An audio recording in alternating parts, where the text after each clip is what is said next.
This is an action-adventure game from a small Icelandic studio that's been working on it for many years. What makes it interesting is that it combines sword fighting with magic powers in a fantasy world that feels more grounded and realistic than your typical fantasy game. Plus, the whole thing is inspired by Icelandic's beautiful landscapes. You play as Rin, this warrior woman who was born with natural magic abilities in a world where most people need special devices called focal braces to use magic at all. She's what they call a vestige, basically someone who can channel raw magic directly, which makes her both powerful and feared.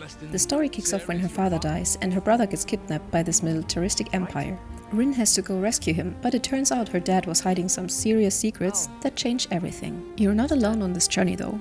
There's this guy Abram who becomes your companion early on, and he seems useful in combat. He can fight alongside you, distract enemies, knock them down, and you can even trigger his special abilities yourself. The developers made sure he works well even if you don't micromanage him, so he won't just stand there being useless like companions in some games. You've got your basic sword attacks, dodges and parries, but then there are these unique magic abilities that completely change how fights work.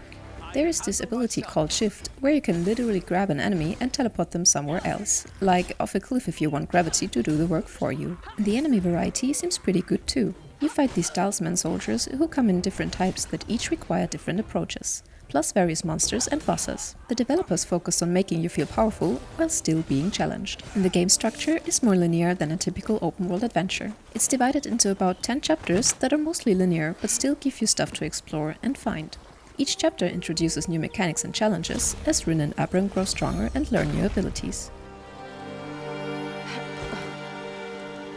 There are also puzzles scattered throughout, using Rin's powers in creative ways. What's really cool is how much Iceland influenced the game world. The developers used Photogrammetery, basically taking tons of photos and turning them into 3D environments to recreate actual Icelandic landmarks like mountains and glaciers. The story itself focuses on family and what you're willing to do for the people you love. It's not only about saving the world, though that's part of it, but more about Rin's personal journey and the relationships between characters. The magic system is important to both the story and gameplay, since Rin's abilities are tied to the plot and the world's history. And there's also a skill tree where you can upgrade abilities. Some upgrades improve your basic attacks, like this heavy attack that throws out a huge arc to hit multiple enemies. Others add new effects to existing moves, like Aftershock, which lets you do this big ground stop after a successful parry that knocks back all nearby enemies. Essentially, for a small indie studio, they seem to have created something that looks and plays like a much bigger production, which is pretty impressive when you consider they started as just 3 friends with no money or experience who wanted to make the games they wanted to play.